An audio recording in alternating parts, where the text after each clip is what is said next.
In this episode of the Smart Community Podcast, I had a great conversation with Frank Burns, president and co-founder of Apana, a technology company that is currently applying IoT and prescriptive analytics to solve problems with water use inside the built environment. Frank shares his background in wastewater management, his passion for eliminating water waste and contamination in the commercial, industrial, and institutional sectors, and how it sparked his interest in the smart city, smart community space. We discuss the way Apana uses technology and data for smart water management and why it's so important not only in individual companies but at a city level as well. Frank shares his thoughts on how this is currently happening in the US, the tug of war between tech-focused approach and bottom-up approach to smart cities, and why meaningful measurement is the key to integration and collaboration across sectors and disciplines.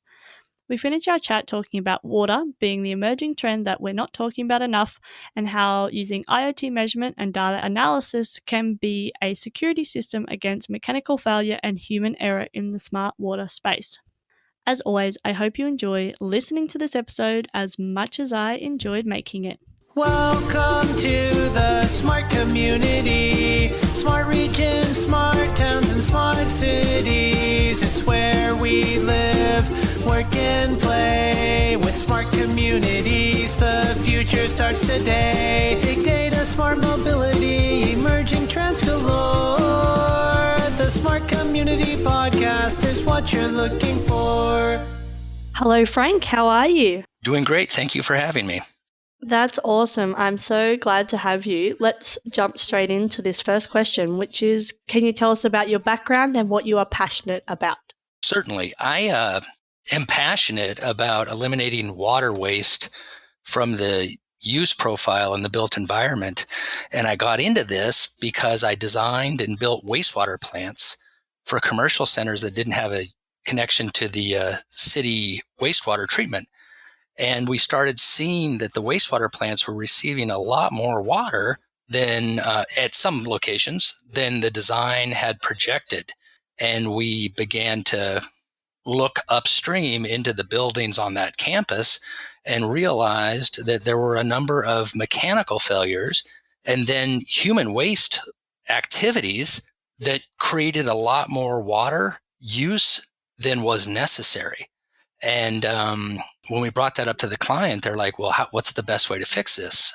And we're like, every engineer, of course, you could expand the wastewater plant.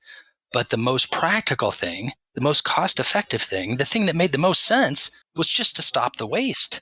And so that's what got us started about 20 years ago. And we went in and we would teach and people would be like, oh my goodness, yes, that's crazy. We don't need to do that. Sweeping the floor with the hose makes no sense. So I sort of got into this idea of eliminating the water waste in the commercial, industrial, and institutional sector of cities because of eliminating the impact on the wastewater plants.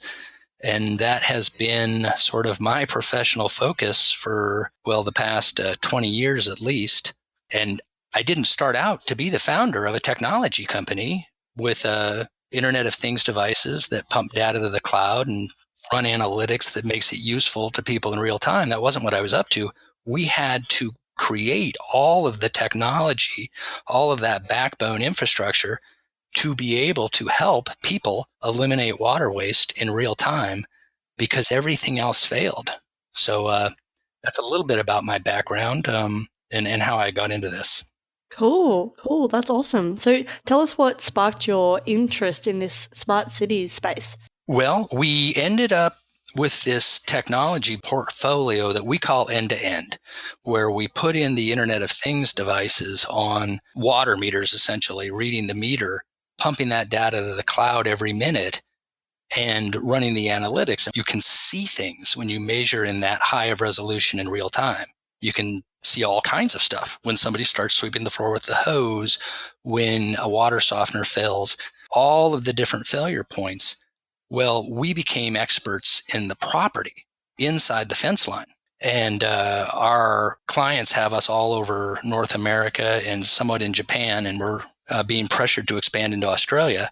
But the idea of inside that property line water management, we call it smart water management, and making that practical was we're doing that across thousands of places. The idea of the smart city came about because the technology we use is we're using LoRa-based radios that have a range of about 2 kilometers diameter. So we can connect a property, but it can connect a lot more than that. And we have begun working with some cities in the United States where the city has they have a tremendous asset base. They're very wealthy as far as infrastructure goes. They own literally thousands of water meters, and our technology can connect directly to their existing meters that are already in the ground, pump that data back into the cloud with LoRa radios that last 10 to 20 years, and basically take our entire infrastructure that's minute by minute resolution, automated analytics that tells people if they have a problem, what to do and how to solve it. That can be done by leveraging the assets that are already in the ground with the city.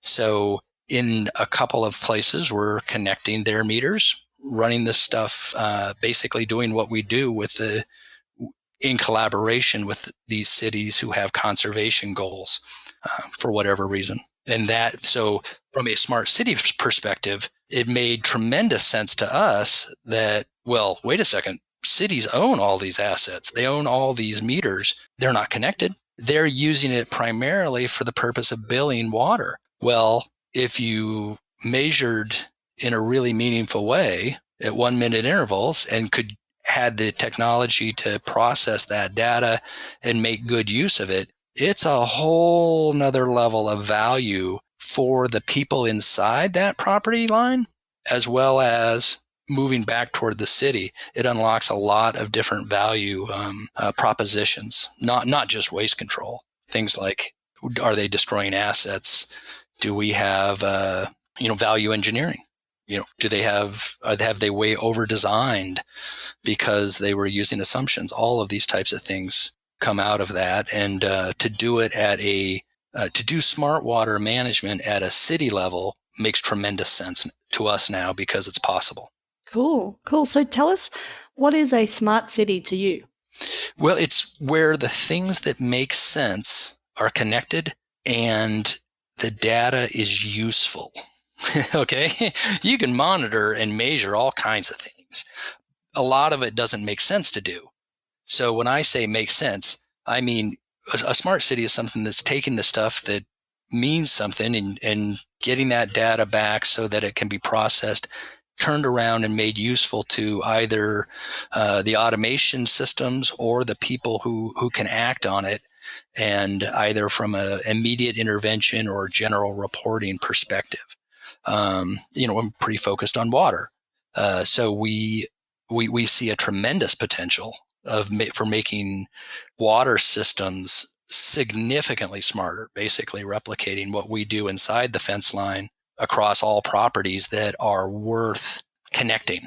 And that's why our focus, when I say worth connecting, I mean, you could connect every house, but the things that really make sense immediately inside of most first world cities is the commercial, industrial, and institutional sector properties, because they have tremendous water use, and that's where most of the problems are. So I think you've answered this a little bit already, but why is this smart city concept so important? Well, the number one consumer of electricity in most first world cities is the municipal wastewater treatment plant. We tend not to think about those things because, well, for all kinds of reasons, but we put all the water into our infrastructure. It becomes contaminated with garbage disposals and what have you, and restaurants put stuff into it, and then that water is pumped to the wastewater plant, where they put in tremendous amounts of energy to remove the nutrients that we put into that water.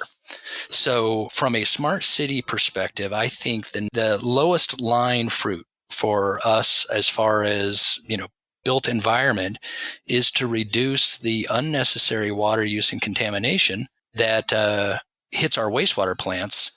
That would have an immediate reduction in our energy consumption at the largest energy user in most of our cities.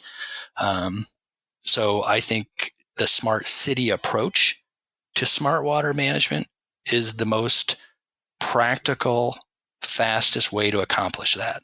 And that's why I have begun to focus on driving this ability to, we call it manage water like inventory, because people understand how to manage inventory real well. Well, we ought to be managing water like that. And so we want to push that paradigm into from a city level, where it will have an immediate and lasting reduction on the waste profile.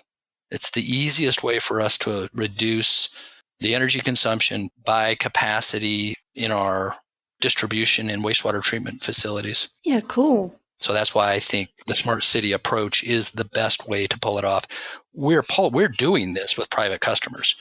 Costco Wholesale has rolled us out all across North America, and they're deploying us in Japan and in many other countries where they operate.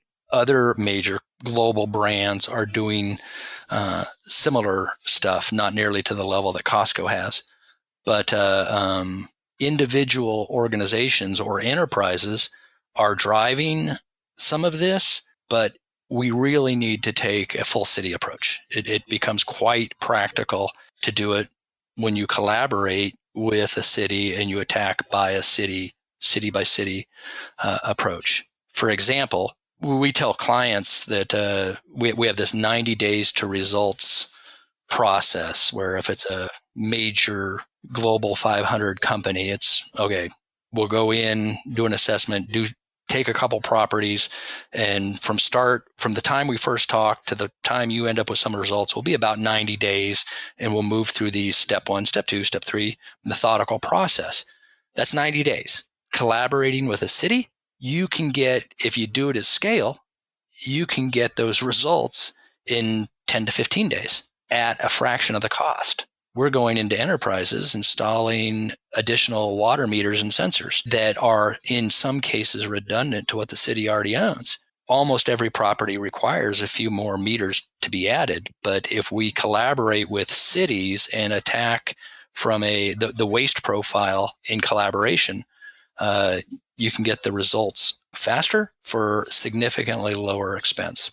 Cool. Well, I totally agree with that. I think we need to approach it from a holistic kind of level, and I think it just makes sense. But that collaboration piece is obviously key. And I'm keen to hear your answer for this next question, which is, how do you think the US is embracing this smart city concept overall?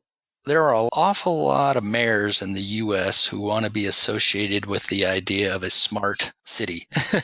It has a nice ring to it. Our observation to date has been that they're moving methodically, and there's a lot of tug of war over the best way to pull it off. You have major entities coming in saying, okay, you need to buy our stuff to cover your entire city.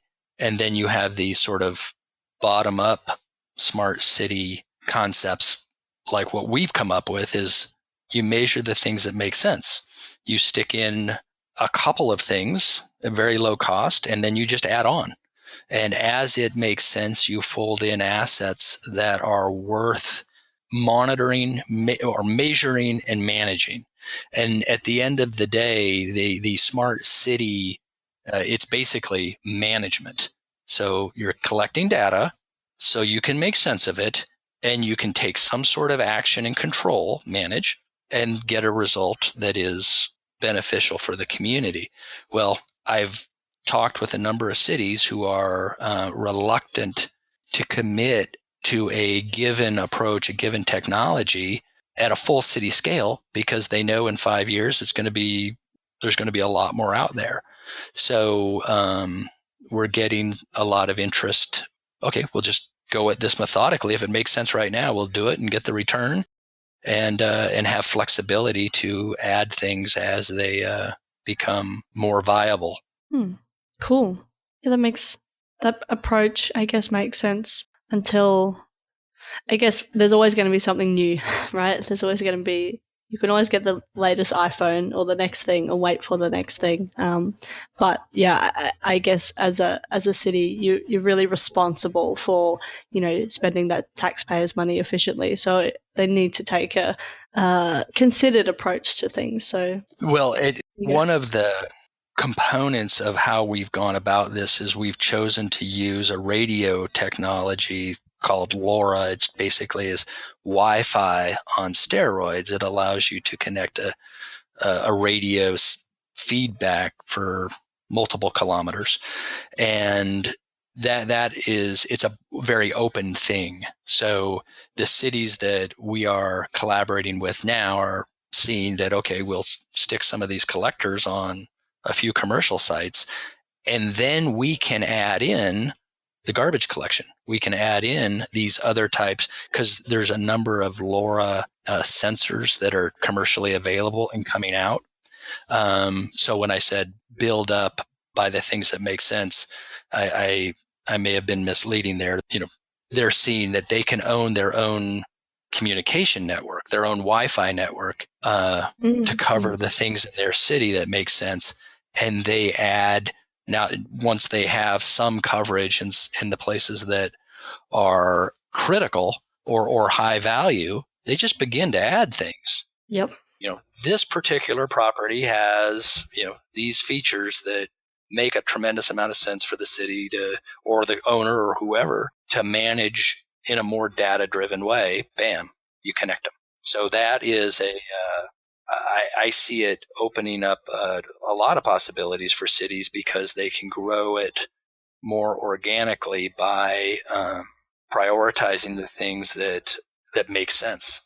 Yeah, no, that makes much more sense. I think I misunderstood you there. But no, that definitely makes sense. And I think it's important that we pilot these things as well to make sure that they are the most effective use of our time and effort. And I think that's starting at the things that are critical and then adding as we go. I think that is a really good approach. And, then we can pivot as we need to if, new technology becomes available or something else becomes more critical or that kind of thing. So yeah, no, that's cool. So what are some of the projects and things that you're currently working on? I think we've talked about this a little bit, but really keen to hear some of the other things that you're working on right now. We're conducting the largest evaporative cooling tower study that I think has ever been done in the United States. We have over 100 units under minute resolution monitoring right now. And we've had the data coming in from a broad range of different types of locations across North America for three years now. We're getting ready to publish the first level of findings from that study. That's really important, I think, for the built environment because cooling towers, which they remove heat through evaporating water. So it's basically evaporative cooling. Processes use an enormous amount of water in our built environment, and especially in hot climates where frequently water is scarce. What we found is that these things go sideways frequently, and you can fix them, and they go sideways again. There are 6 recurrent failures that you can see in the water fingerprint.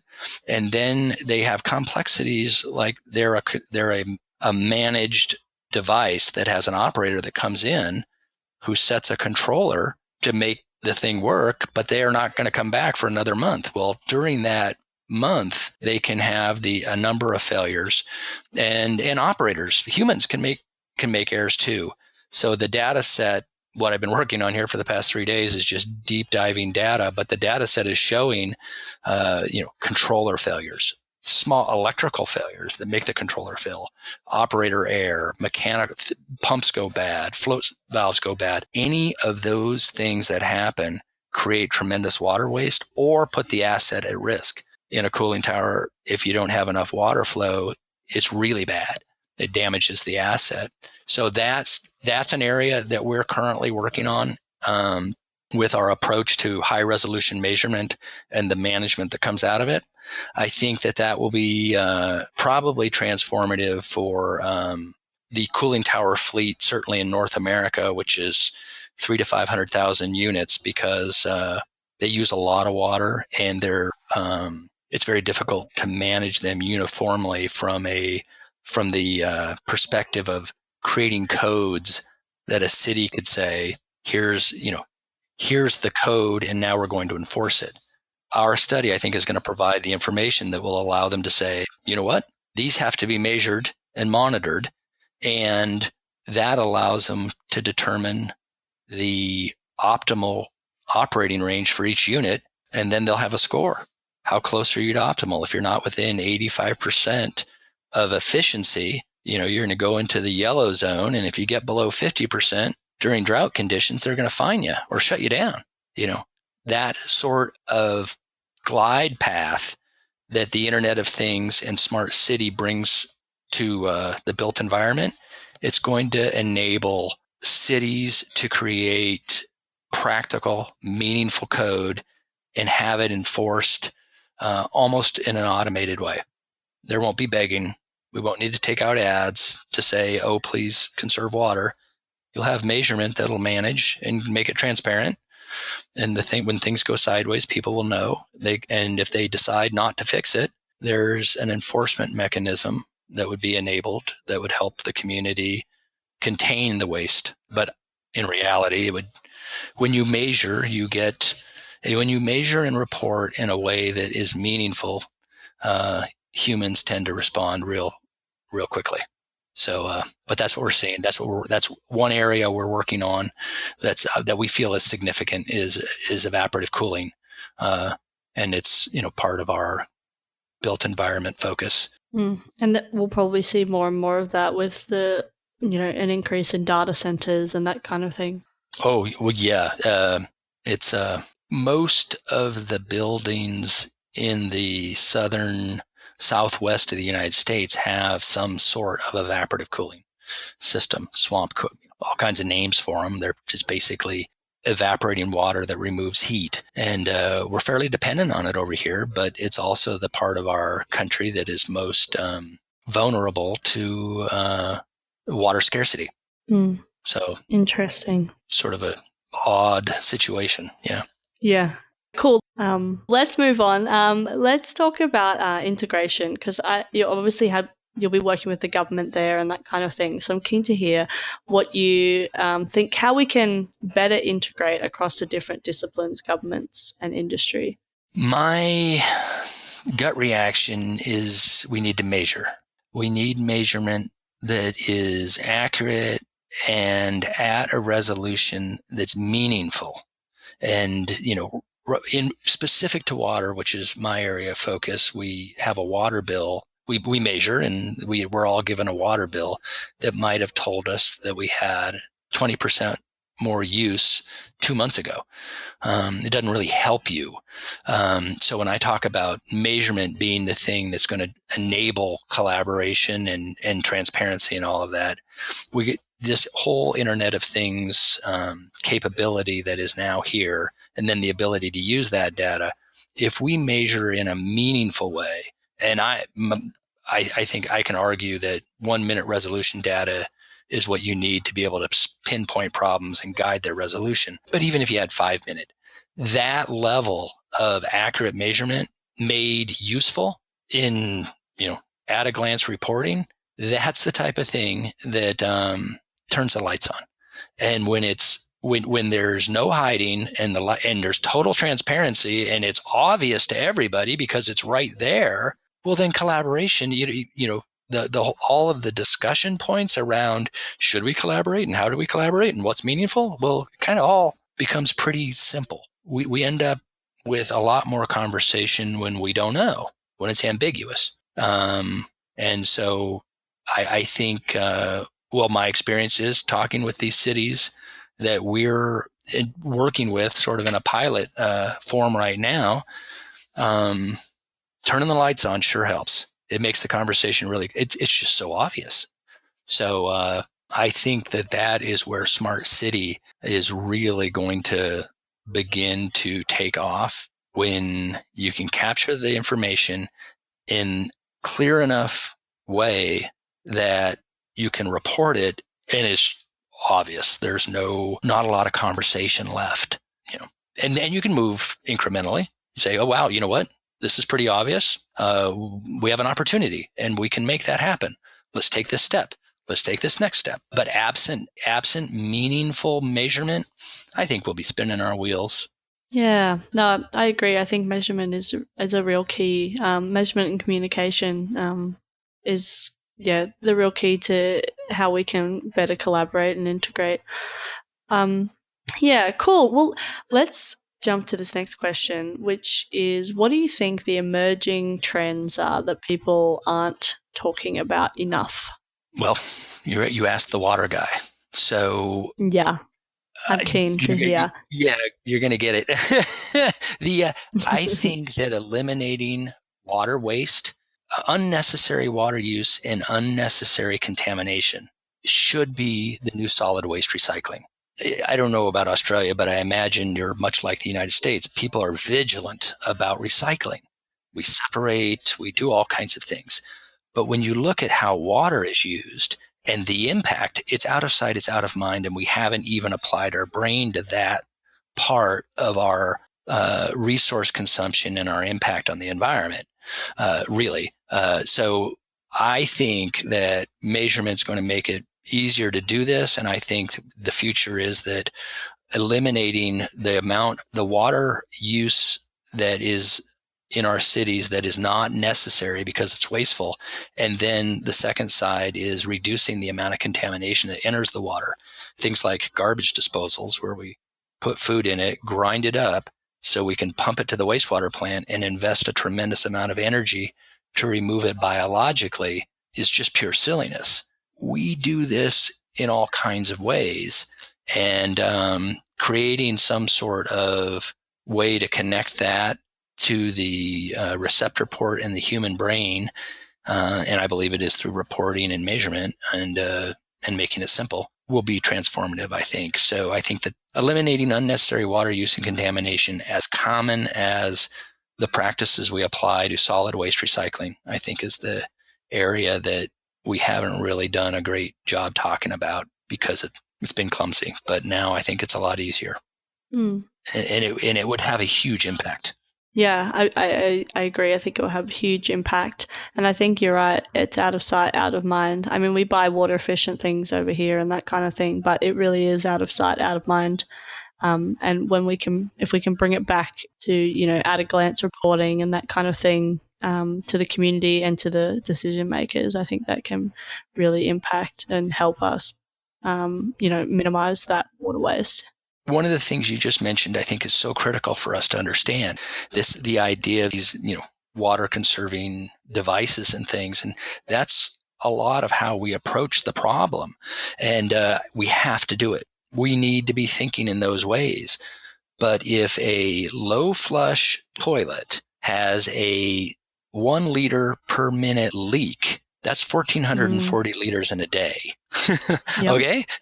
And and that's just an example of a tiny mechanical failure. Through our measurement and work over the past 20 years, I can tell you it is across almost every type of endpoint that we install into our built environment.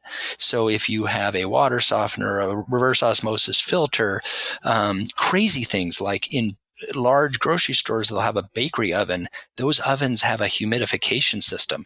Those fail. The rotisserie ovens are connected to water and they fail. We use water for all of our faucets and our fixtures. Every single one of those devices that's connected can and absolutely will at some point fail. They should be designed to use water efficiently, but it's the failure of them that is where the huge waste is. Now, that's just for the mechanical side of our built environment. Take the human side. We're humans. It's easy to leave a faucet on because we forget. You get pulled away. Sweeping the floor with the hose is a heck of a lot more fun than sweeping it with a broom. All of these types of things and the stuff that we feel is necessary but may not be. So there's all of this human practice, I call it operational waste, and the mechanical stuff that's just independent of our best attempts to design and install low-use machines. So that idea of the idea of having some sort of, we call it a security system. Like we have security systems for our home or all over the place. Well, if we measure water in a meaningful way and connect it at scale, it's very inexpensive, but it provides this security against, we know this stuff's going to fail, right? Well, when it does, you end up with an ability to first off know what's happening and then pinpoint it and then classify it and say, it is likely this, it's likely in this spot, look here, and guide somebody on what to do when it happens. That's what a smart city will look like. And, we're probably 10 years away from that. Yeah. As far as the city level, in 10 years, I believe all buildings will be controlling water much like they control inventory, staff hours, all of the other critical inputs. They'll be wired up and managing effectively. Yeah. Yeah, I think, that measurement, that monitoring, and that control is a really important thing. And I think that's what, the smart city will bring to the water space. So cool. Yeah, and it's a very different idea than the idea of like a low flush toilet. Yeah, definitely. This is like, yes, put out all your low flush toilets, put out your low flush, and be cognizant of this stuff, but we're going to measure. Yeah. We're going to measure, we're going to verify, and when something goes sideways, we're going to let people know, and we're going to guide, and it's all going to be done automatically without having to have a bunch of engineers stand there and look at a data feed. And then you provide reporting. The who's naughty and who's nice list, or at least some sort of relative, like, look, your building is, 25% above others for these reasons. That type of at a glance transparency is going to be real helpful in making smart cities the reality. Cool. Well, it's been so awesome to chat with you, Frank. I really enjoy the water conversation as well. So I'm so glad you could come on. I really just have one last question, which is, how can people connect with you? Sure. The best way to connect with us is probably through apana.com, and that's APANA.com is our website, and it's very focused on automated analytics around, helping private customers eliminate water waste across their fleet. Industrial clients. But if somebody had a question about the technology side, LoRa-enabled networks and advanced analytics, just email us through that site, and we have a tremendous body of information around that stuff. It's not what we lead with on the website, because most people want to just understand, how do I get my head around obtaining my goal of reducing water waste? But at any rate, apana.com is the best way to get a hold of us. Cool. I'll put the link in the show notes, and so people can click away and connect with you. So thanks so much again for coming on to the Smart City Podcast. Thanks so much for having me. Talk soon. Bye. Take care. Bye-bye. Thanks so much for listening to the Smart Community Podcast. Show notes for this episode and all other episodes are available on our website, mysmart.community. If you have any questions for us or any of our guests, you can email hello@mysmart.community or find us on the socials.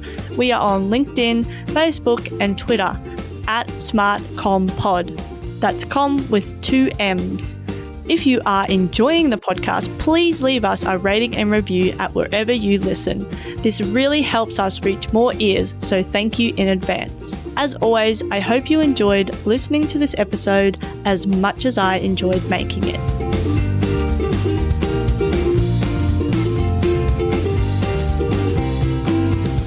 The Smart Community Podcast is what you're looking for.